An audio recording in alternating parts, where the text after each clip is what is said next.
I am sure that Clinton Yates on Clinton and Friends today on ESPN Radio, day 2 of that radio show, I'm sure they didn't talk a lot about the Westminster Dog Show, right? We did not, but I do have a question. Sure. How does one exactly make a grand schnauzer? Do I have that right? No, it was a giant. It was a giant schnauzer. Giant schnauzer, excuse me. How do you create one of those? That feels weird. It did. There's a mutant. I don't know. Steroids. See, this is the other thing that I'm fascinated by. It's not a runner-up. They choose a reserve best in show. What happened? Did the first dog test positive? What happened? You know what I'm saying?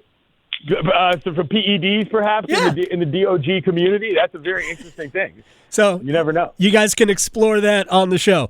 First of all, thank you very much for doing this.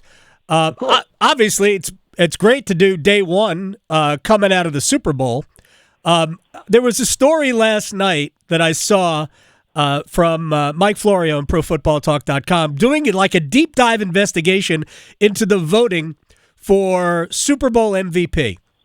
And I put this on Twitter, and I was just baffled by, A, why he was doing a deep dive investigation as to how Jalen Hurts could be named the MVP when clearly the separator in the game was the defensive line for the Eagles, and I get that. But he suggested that we wait like 2 days before we vote for the Super Bowl MVP. But I couldn't figure out why this was even a big deal.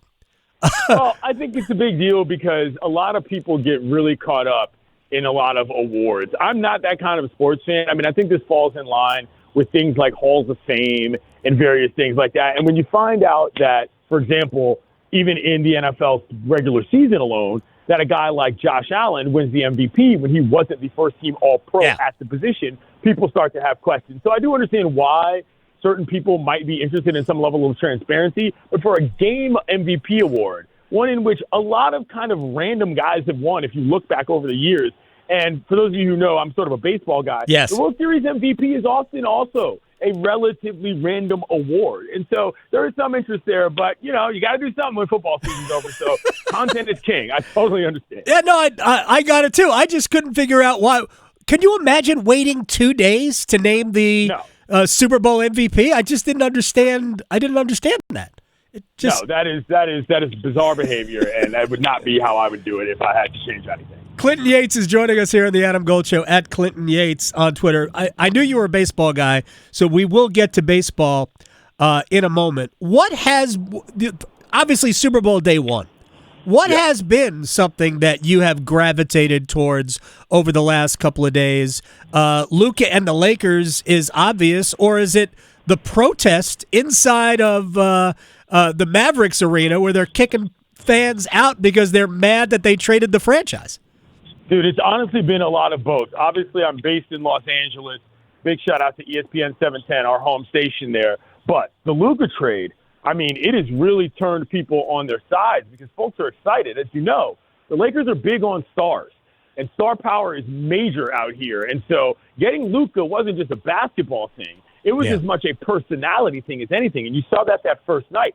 I mean, they had the T-shirts out there. Adele was at the game. LeBron James, even in introductions, allowed Luka to go last so that he could get the big cheer. And so, listen, it's important for a couple of different reasons. Again, there's the basketball element, but also Luka Doncic is not signed long-term with that team. He's got this year and next year on his deal. And while it's unlikely that he doesn't re-sign, it is entirely within play that for whatever reason, if it just doesn't work out, he says, you know what? I didn't pick coming here anyway, and this is all nice and good, but I want a fresh start to a place of my own choosing, and he'll be a free agent. It's not as if this is a foregone conclusion that the Lakers are going to be able to pick him up. Do I think the chances are great to very great? Yes. But this franchise has to be on their best behavior to make sure that they put together a team that makes sure that he can win, because he already dragged one team to the finals on his own. Yes. That would be the team he was on previously, the Mavericks. So that's a big part of it. But I got to tell you, this situation with the Mavericks is unbelievable. It's almost like they had no idea that people were going to have a problem with this. You're throwing people out of games for having a sign that says fire the GM. You got to wear this one, man. you're the ones who made this decision. It's impossible for me to understand why they weren't more prepared for this and why they won't let their own fans voice their opinions. I mean, that's kind of the whole point here. I get it. You don't want a situation in which everybody is bad-mouthing you, but maybe you shouldn't have traded Luka Doncic if you didn't want people to do that. You know what I mean? So it feels a little craven to me, and by a little, I mean a lot. And I just don't love this from the Mavs. If I was a fan in Dallas, I'd be super angry that on top of the fact that they dealt a generational star, they're acting as if everybody's supposed to just walk around as if it didn't happen. It's unreal. Yeah, and the truth is, for the Mavericks, as long as this team wins and advances deep into the playoffs, maybe gets back to a final, I think the fans will eventually come around because ultimately fans just want to win. I don't know about that because here's the thing. There are certain markets for basketball where winning is not exactly everything. And I don't mean that you don't want to win or the teams are trying to be non-competitive, but I mean from a fan experience, what you want are people you like. Right. If winning comes along every so often, which it does in Dallas, then you'll take it. But getting rid of generational stars like True. that is a bad deal. And I'll use an example that I think you're going to understand. I'm from D.C. John Wall was the most popular player on the Wizards for years. They were god-awful. But that dude was the heart of the franchise. And when they dealt him, because of some situation that happened on social media, it was kind of like, bro, you guys aren't winning anyway. Why would you get rid of a fan favorite just because of something like that? I can understand why Mavs fans are like, this just wasn't worth it. Sure, if you win a title, it's great. But there's something to personalities. That's why we like sports. The actual humans involved matter just as much as the results to a lot of minds. There's more people like that than people want to realize. And I think this is the situation right now for Mavs fans. How much of this is also, Clinton Yates is joining us here, that on the way out, first the GM trashed Luka's defensive acumen, which he's not going to be on an all NBA defensive team, and then the governor, essentially the owner, said we need good culture, essentially saying that Luka led to bad culture in the Mavericks locker room. I mean, they are just trashing this guy on the way out too. Yeah, I don't love that, but I also don't have a problem with actually explaining the decision. I thought that was a decent piece of PR from Nico Harrison to say, look, there was a real basketball decision we made here. And you got to understand who Nico Harrison is.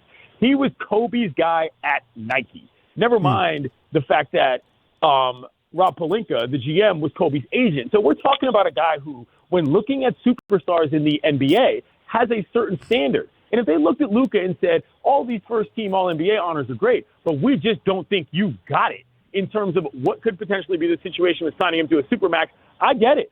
It's not the decision I would have made, but I do give them some credit for actually saying something about it and not acting like what was happening wasn't real. Is it a decision I would make? No.